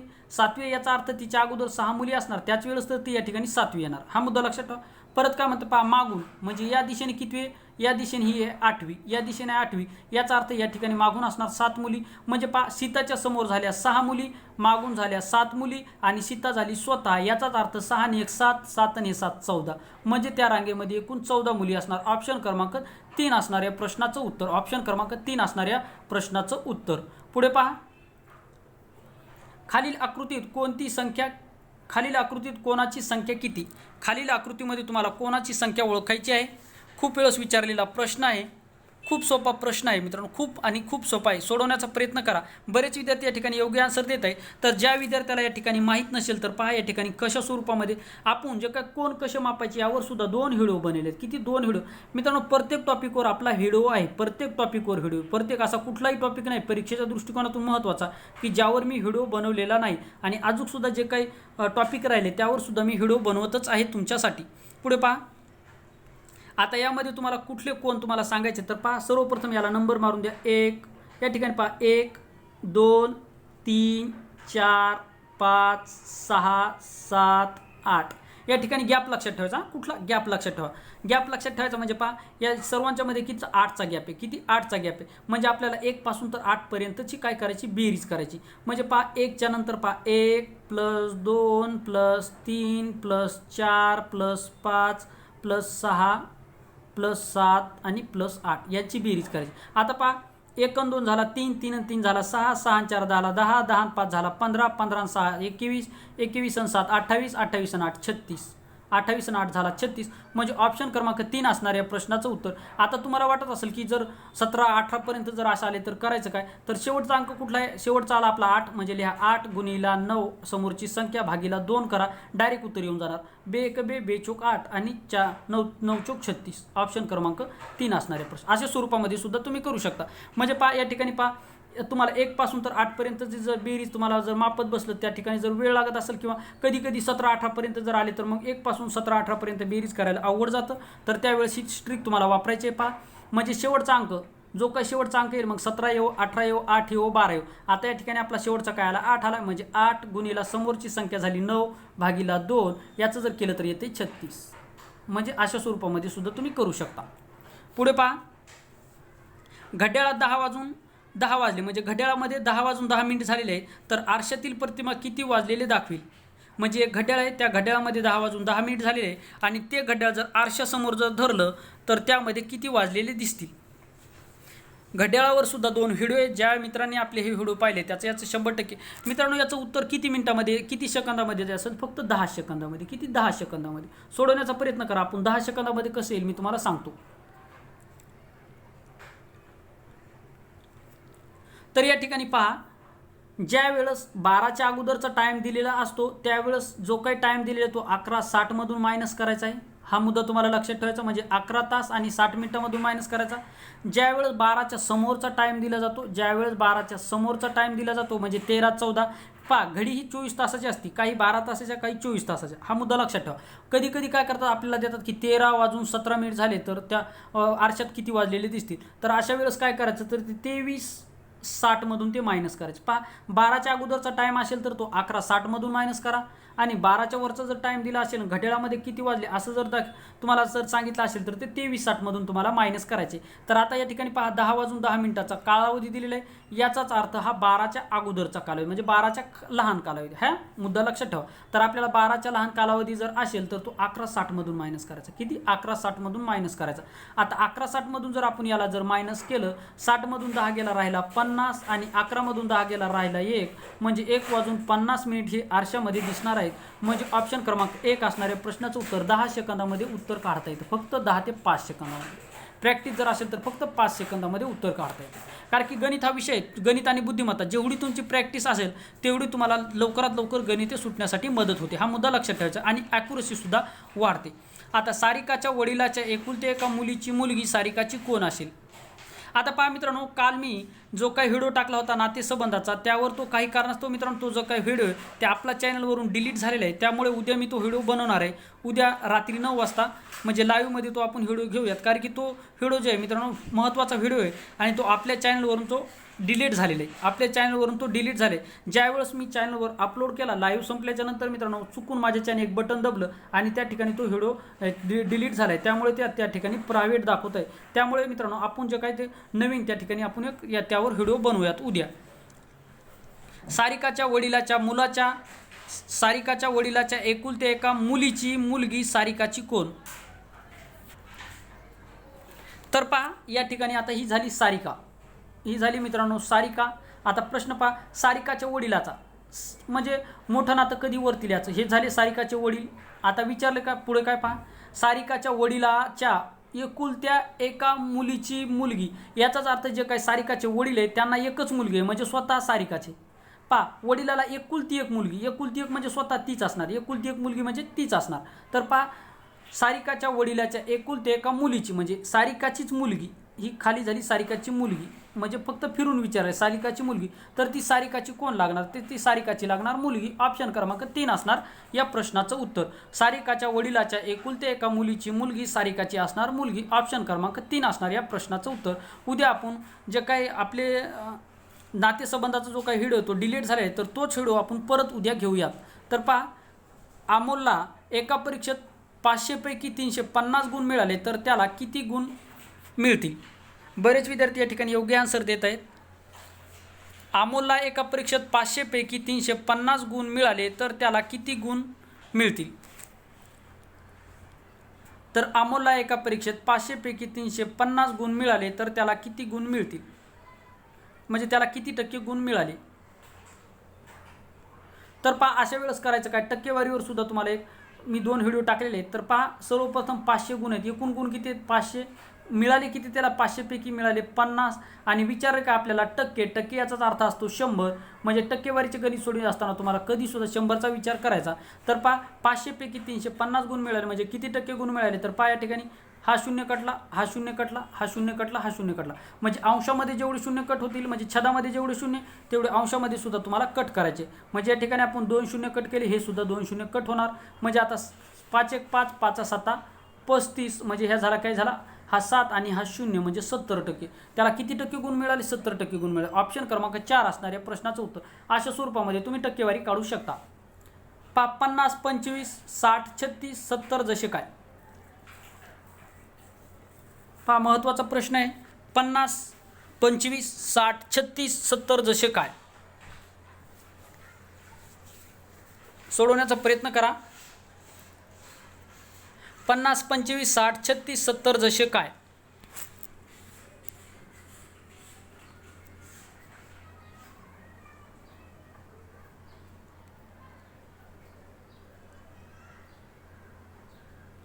तर या ठिकाणी तुम्ही पाहू शकता. पहा, म्हणजे 50ला काय केलं तर 25 येईल, 60ला काय केलं तर या ठिकाणी सर्वप्रथम आपल्याला फरक काढायचा.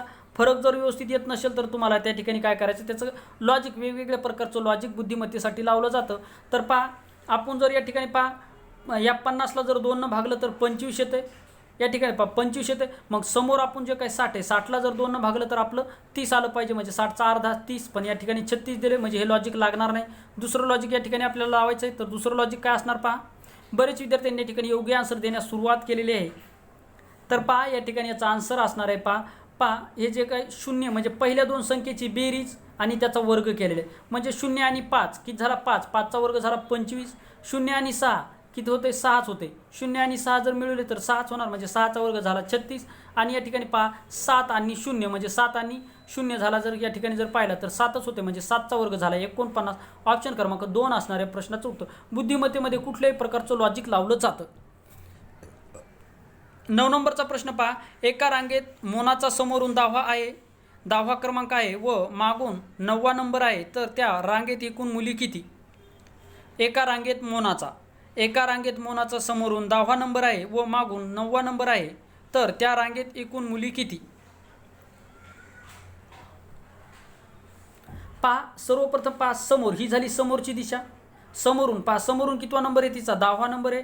म्हणजे समोरून 10वा नंबर आहे, याचा अर्थ तिच्या पाठीमागं 9 मुली असणार. म्हणजे ती एक झाली ही या ठिकाणी स्वतः. परत पहा, मागून 9 मुली आहेत. तिच्या मागून किती? 9 मुली आहेत. याचा अर्थ मागून किती? 9 मुली आहेत. याचा अर्थ पहा, मागून तिचा 9वा क्रमांक आहे. कितवा? 9वा क्रमांक. म्हणजे याचा अर्थ तिच्या मागं 8 मुली असणार.